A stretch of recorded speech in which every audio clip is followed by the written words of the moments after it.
El tema que vamos a tomar ahora es el fin de la Guerra Fría en Alemania y la unificación de las dos Alemanias, comunista como capitalista.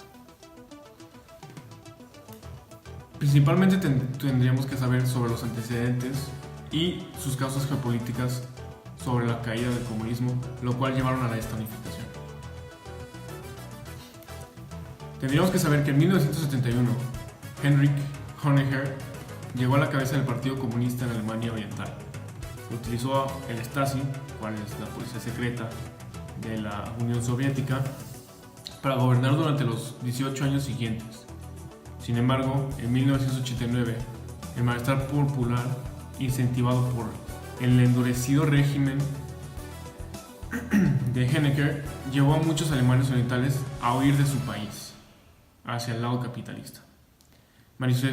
Manifestaciones masivas contra el régimen ocasionaron su caída en 1989. El 9 de noviembre el gobierno comunista se rindió ante la presión popular al abrir completamente su frontera con el occidente. Cientos de miles de alemanes orientales se aglomeraron al otro lado de la frontera, familias, amigos que no se habían visto en décadas. Finalmente se reunieron. Gente que se encontraba reunida en ambos lados del muro iniciaron un levantamiento popular en el que decidieron derribar el resto del muro. Dicho movimiento también se llevó por personajes principales como el Papa y la liberación de esa tensión que había entre la Unión Soviética y Estados Unidos. Las consecuencias geopolíticas de Alemania después de la Segunda Guerra Mundial y a lo largo de toda la Guerra Fría principalmente es la separación de los territorios, tanto del territorio como en general y de la capital.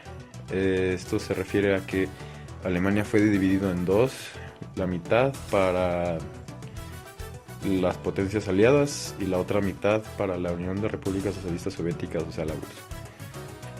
Pero en la mitad de la URSS se encontraba la capital de Alemania, Berlín, y esta ciudad fue dividida de igual manera, la mitad para Estados Unidos y la otra mitad para la URSS, siendo uno de los cambios más importantes para Alemania, ya que no estaban manejados, por así decirlo, por alemanes, sino por sistemas extranjeros, la mitad por capitalistas y la otra por socialistas. Esto implicaba que no todo el país se desarrollaba de la misma forma, porque no todo era para Alemania como tal, sino para los países que lo conquistaron. Otra consecuencia fue las formas que sufrió Alemania principalmente Alemania, la carrera armamentista entre la URSS y Estados Unidos. Esto se muestra tipo la carrera de las bombas nucleares hasta la primera potencia que lleva un hombre al espacio. Todo esto básicamente terminó cuando cayó el muro de Berlín y Alemania pudo volver a ser gobernada por un sistema dichamente alemán y no extranjero, lo cual fue bueno en sí para los alemanes y mejoró su Durante las sistema primeras de elecciones libres de Alemania Oriental en marzo de 1990, después de la caída de la Unión Soviética y el fin de la Guerra Fría, los demócratas cristianos ganaron casi el 50% de los votos.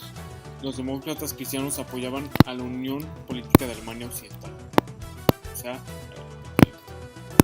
la reunificación de Oriente y Occidente tomó forma el 3 de octubre de 1990. Esta unificación había sido vista como algo imposible a principios de 1989, pero se convirtió en una realidad gracias a los apoyos extranjeros, y hacia finales de 1990 las ciudades del oriente y del occidente de Alemania ya se habían unificado para formar una sola Alemania.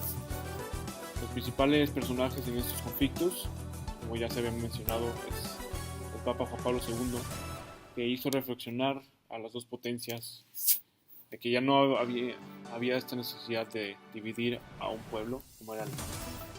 Otros personajes principales fue Ronald Reagan como presidente de Estados Unidos en aquel entonces y Gorbachev como líder comunista de la Unión Soviética, y fue, por así decir, el culpable de la caída de la Unión Soviética, no culpable, sino él aceptó que la Unión Soviética ya no era un sistema que tenía mucho futuro. Aceptó que la Unión Soviética ya tenía varios errores y así fue la que realizó. Los derechos humanos en la Guerra Fría fue casi imposible gracias a que no se podía tomar un gobierno como un gobierno estable. Antes de que se derrumbara el muro de Berlín, no se respetó el artículo número 3, el cual nos habla del derecho a la vida, libertad y seguridad de todo individuo, y el artículo número 5, que dice que nadie será sometido a torturas ni penas o tratos crueles, las cuales se ha llegado a comprobar en diversas ocasiones que la Unión Soviética no respeta ninguno de dichos artículos. Y el 14, que todo individuo tiene derecho a buscar asilo en un país extranjero.